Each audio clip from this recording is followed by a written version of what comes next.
Hey everybody, welcome to another video review. So kind of a great day for me. I've been waiting for a little bit, kind of excited. So today I actually got a box with shipped from the UK with a lot of goodies from the author Jonathan Green. I actually contacted him through the Kickstarter website, and I had been a late pledge to his latest Ace Gamebook, which is Dracula. And I guess it was just really awesome that he responded to me, and he wrote me a message. We exchanged messages, and I was able to get some of the game books that he had left from the Ace series before Dracula is completely finished.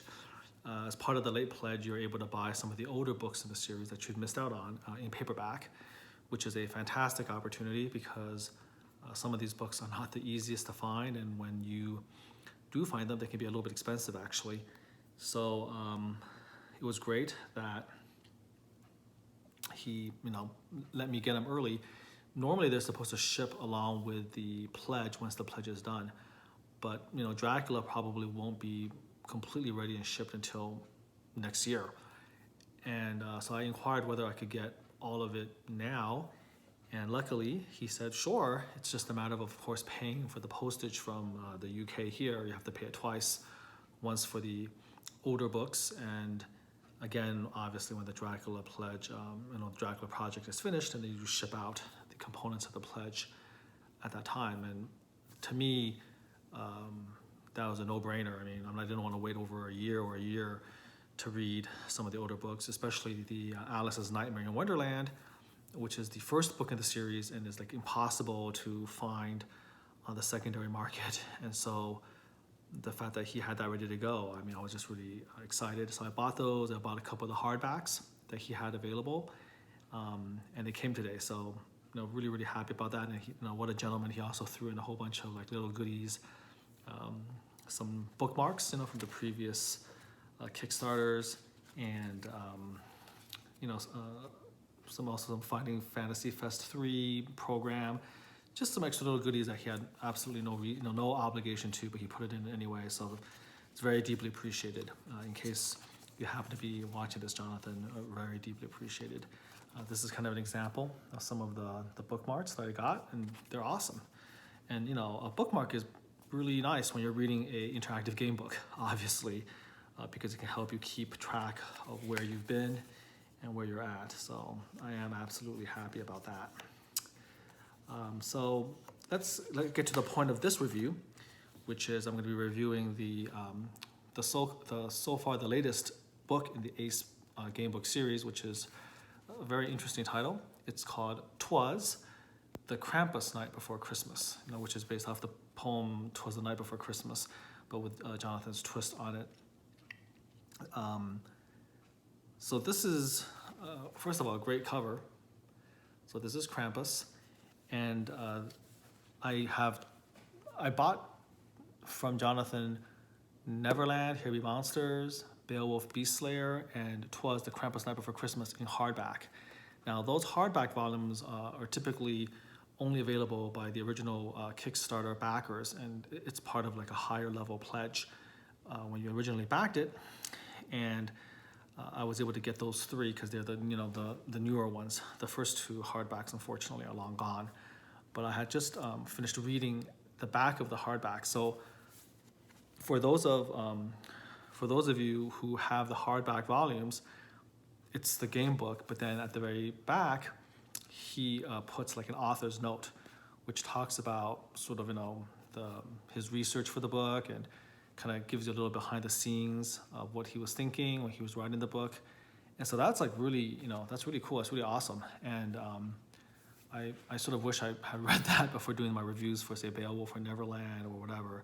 But they're definitely worth it. They're beautiful books, and that author's note does give you a lot more perspective on the writing of those books. So I think that was well worth it. So I read the one for Krampus. I learned a lot about the mythology of Krampus. So Krampus is the Christmas devil, and it's not really this is the sort of mythology that, at least in America, has sort of fallen by the wayside, but originated, in Europe.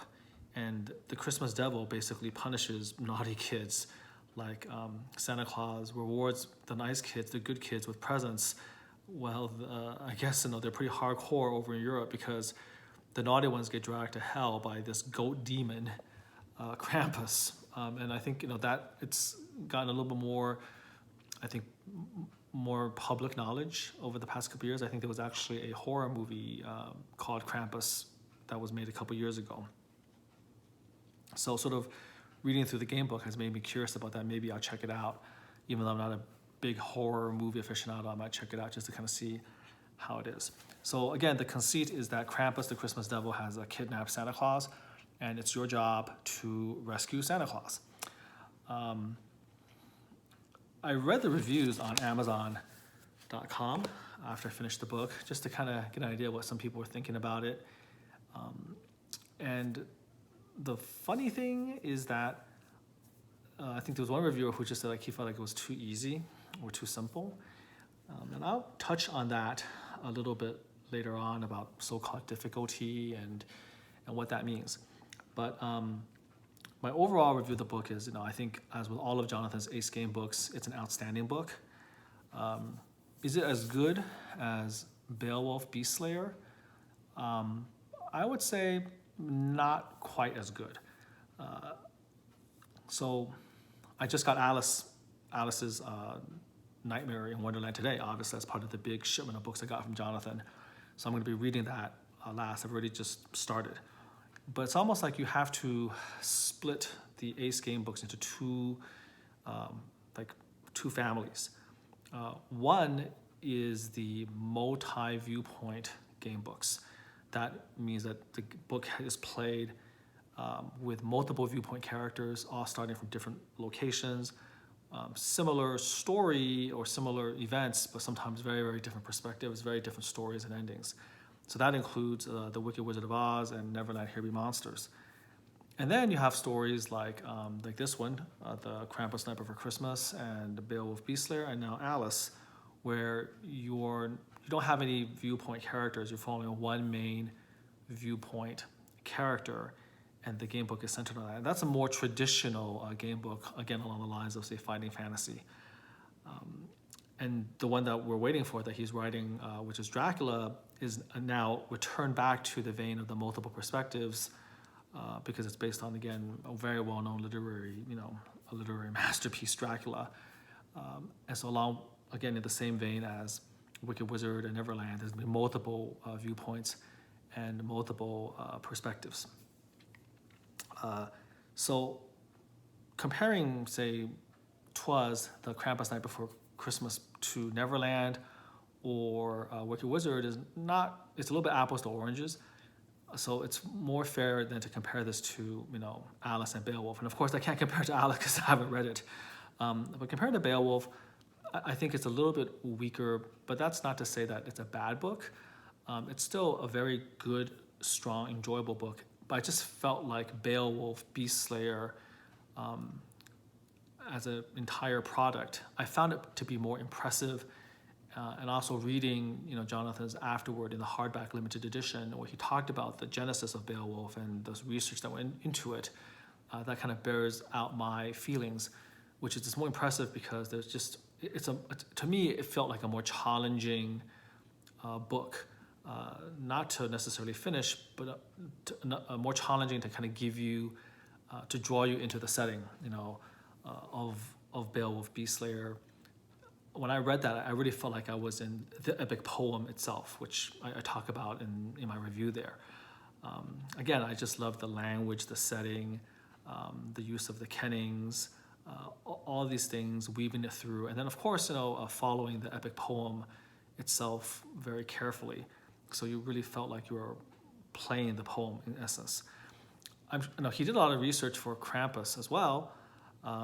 And he talked about that in the afterword to the hardback limited edition, but the feel is different. It seemed to me at least a little bit less challenging. It was less immersive. But that could be a constraint of simply the subject matter.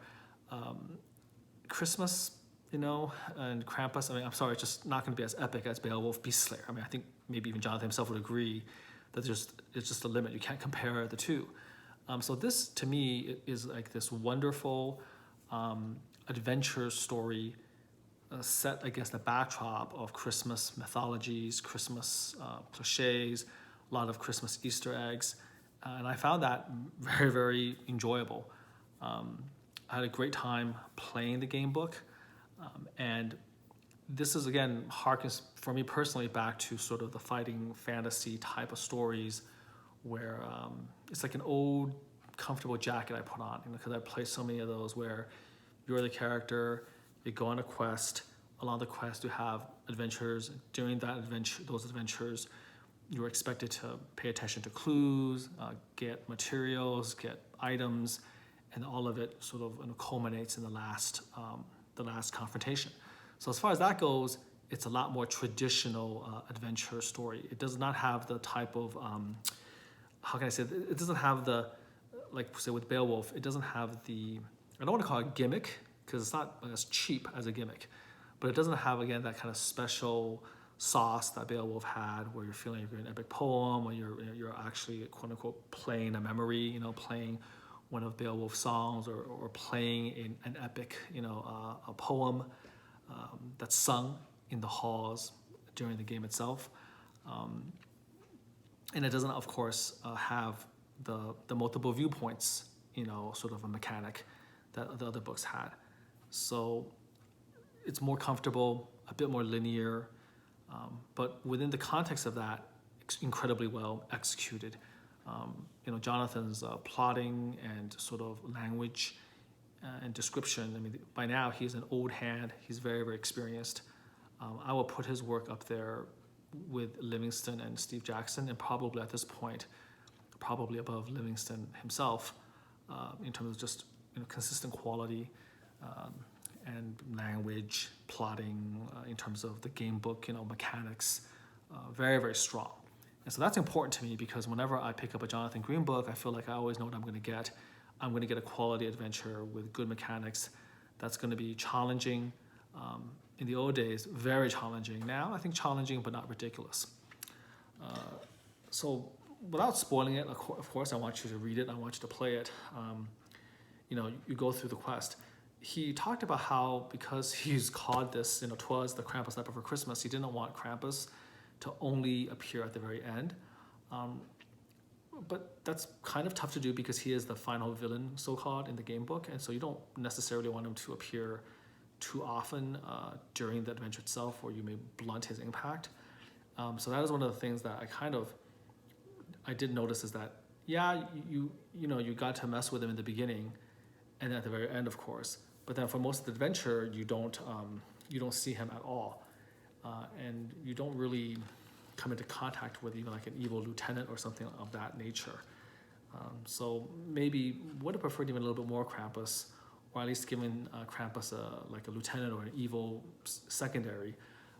You do come across Jack Frost and Snow Queen, but only if you choose a path toward that area.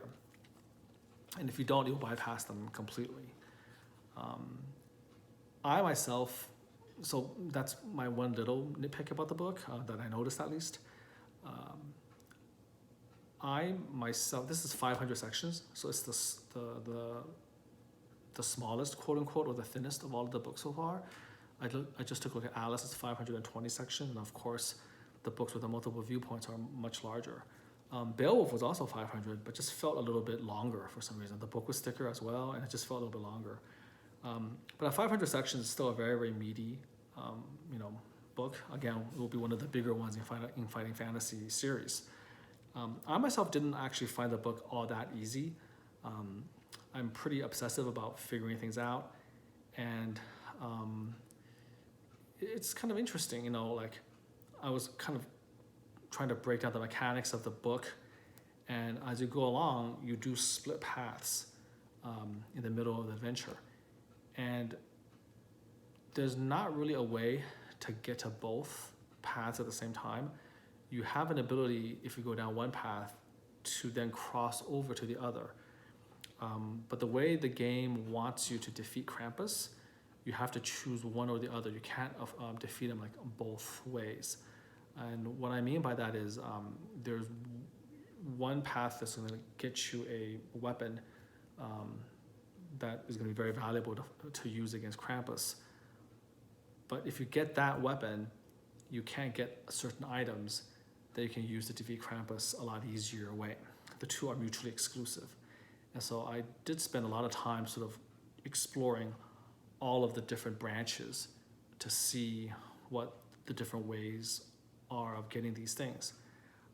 And it's pretty, it's pretty rigorous, meaning that you can try, and one of the things I appreciate about Jonathan's game design in some of his later books, and he explicitly mentioned this in his afterword to Beowulf Beastslayer, the limited hardback edition of Beowulf Beastslayer. He said that one of the criticisms of his game books when he was younger is that the path to victory was too narrow, meaning that if you make the one wrong choice, or if you go down, if you don't get one item, you will never be able to defeat the game. You'll never be able to finish the game book. And as an adult, I guess, who's played a lot of them, I do prefer that. I don't like my game books to be too easy. I want it to be challenging, but I suppose if you want to get to the point where it's like almost impossible, or it feels punishing, then that might take the fun out of it. But as an adult, I would want to rise to the challenge. I remember when I was a kid, I tried to play Fighting Fantasy's Appointment with Fear, and I could not get through that book. In some of the earlier Fighting Fantasies, you could try to cheat. You're using your fingers, your thumb, you're just kind of, going from one to the other. And I remember with Appointment with Fear, you couldn't do that. It was really difficult, and you get to the very end, and if you don't have the information, the book, it's just over. You have to go to a certain section, and the section is based on clues that you have to accumulate. It was a mess. And I think what compounded the difficulty was that you could play with different powers, and different powers will get you different clues that goes to different sections. And so I think I just mixed up the different powers because I was playing carelessly, and I could never figure out the sections. It was just a fiasco. And that was when I was a teenager. And I remember that because later on, when I became an adult, I of course owned all of the books, and I decided to attack Appointment with Fear again, and this time do it right. So I just sat down. I remember sitting down and saying, okay, we're gonna do this. I took out a blank piece of paper, and then I literally mapped every single section, explored every single branch, kept meticulous notes, and I played it just like that for every one of the powers, and I was able to finish it legitimately every single time. And I also appreciate, again, the sort of the intricacy of designing a game book like that. So in response to kind of the critics of Jonathan, who said his earlier game books were too difficult, I would say it may be so, but I think I do appreciate a book that actually makes me sit down and take out a piece of paper and sort of go for it, because the vast majority of books I can just read in bed, and which, yeah, I like to do that too, because it's more chill, and it's kind of the opportunity for me to do that before I go to sleep. But I'm not afraid of a hard game book, and so as an adult, I really love those. But obviously, he took that criticism, to heart, and it's legitimate because you're trying to sell books to a wider audience, and if you make the book ridiculously hard, you don't want that reputation. You have to remember who reads them. A lot of different people read the books with different backgrounds, different experiences, and also different expectations of what they want from a game book. A lot of your readers are going to be younger children, for instance. So I understand why, he had to kind of tweak things a little bit. For instance, he mentioned the fact that the original ending of Beowulf, the epic poem, you could get to in the game book pretty easily, with a lot of different ways of getting there. Before I get to the so-called extra ending or the secret ending, where you actually, fight the dragon and survive, that's like old school Jonathan Green. You really have to be very careful with the mapping to get there. And so my feeling there then is that when I read Krampus, I appreciated the fact that there's many multiple ways of getting to Krampus. And this also is something that's in general for all of Jonathan's Ace game books, is that I like the fact that there's very few instant deaths. If you actually read through it, there's hardly any instant deaths. I mean, they're sprinkled here or there, but way less than even a typical fighting fantasy game book, where sometimes these deaths are just like everywhere, like, you know, around the corner. You make one decision, bad decision, dead, dead, dead. Jonathan builds in a lot of second chances, third chances, fourth chances. Okay, you make a bad decision. Okay, you know, there's always a chance to use the pen is mightier. There's always a chance to use, for instance, Curiouser, or Over the Rainbow. You can get bailed out. You can do an agility check or a combat check or endurance check to bail you out again. Even if you fail everything multiple times, it's not an instant death. You just basically lose a lot of stamina or endurance. You lose a lot of endurance. You might get penalized very heavily. So he always gives you a way out. And then getting to the end of the book, there's multiple ways of defeating the book. You can bull rush and use weapons and just fight. And within the fight, there's tons of Easter eggs early in the book where if you get them, you can make the fight a lot easier. But if you don't get them, that doesn't mean that you die instantly, which is would have been old school Jonathan or old school Final Fantasy. You wouldn't even be given a chance. It's just game over. And here it's like, no, you got the chance. If you're lucky with your dice rolls, you can still overpower the final boss. And the final boss will have a lot of different ways of going about it. Like, you know, for instance, Wicked Wizard, there's literally 9-10 ways of beating him or weakening him. So I appreciate that flexibility because it caters to a lot of different backgrounds and, you know, kind of player experience and that type of thing. And so for Krampus, it's the same type of thing. If you want to fight him one-on-one, like combat, he can range in difficulty from a literal demon from hell with the statistics, like almost unbeatable, like ridiculously high level statistics, to a monster that is manageable, where you can absolutely defeat him with even mediocre dice rolls. And all has to do with how much of the adventure you've explored, how much of the items and weapons you've picked up.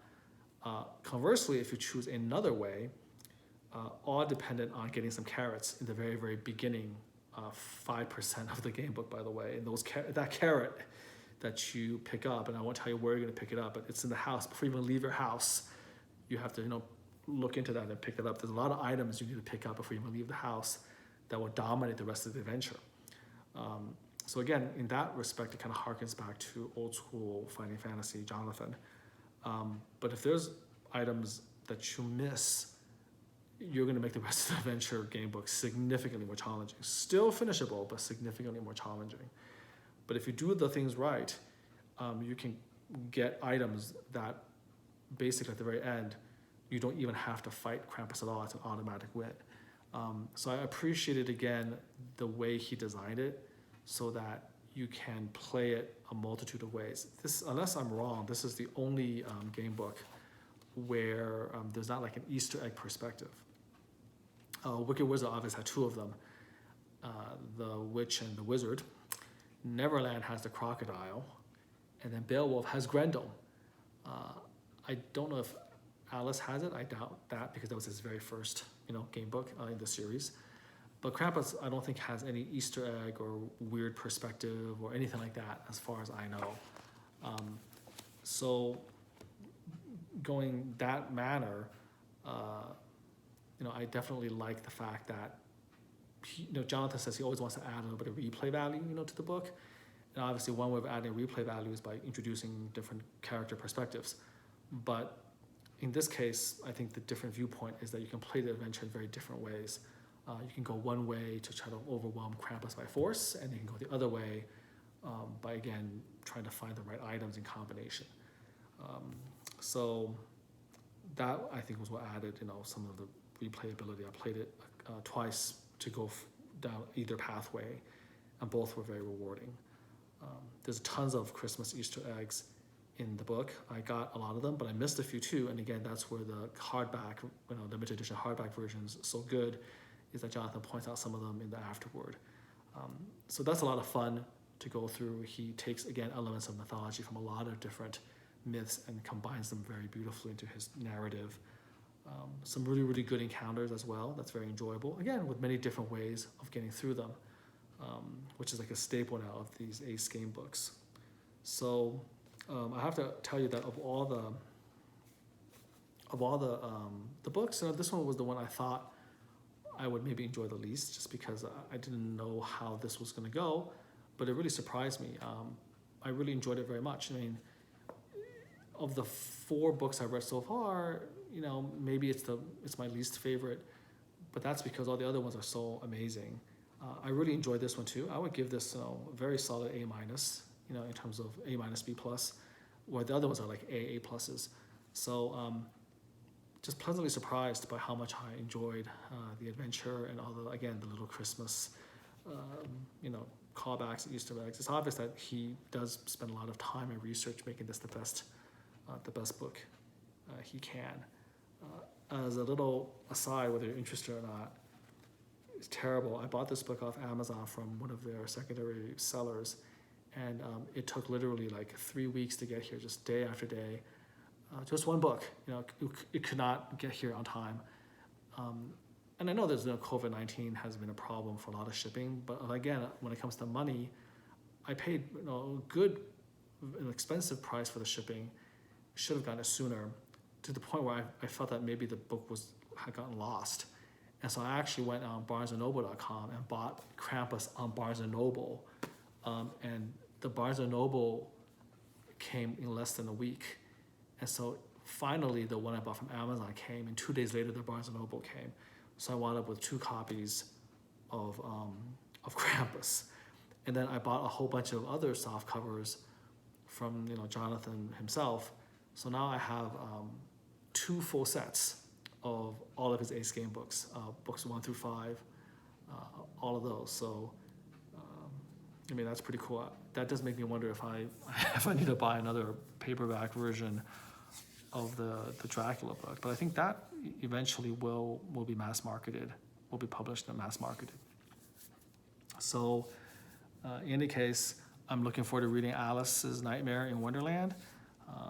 The very, very first one that set everything off. I just started reading it, and so far so good. It's very enjoyable. But that's my review of Twas, the Krampus Night Before Christmas, book 5 of Jonathan's Ace game book series. Definitely recommended, as is the entire series. So hope you enjoyed that review. Hope that was somewhat useful. Again, not as much to delve into in terms of different viewpoints or Easter eggs or all of that. No special things, for instance, on bookmark. Just a very, very good game book overall. So next review will be Alice's Nightmare in Wonderland. Looking forward to doing that. Until next time then, please take care.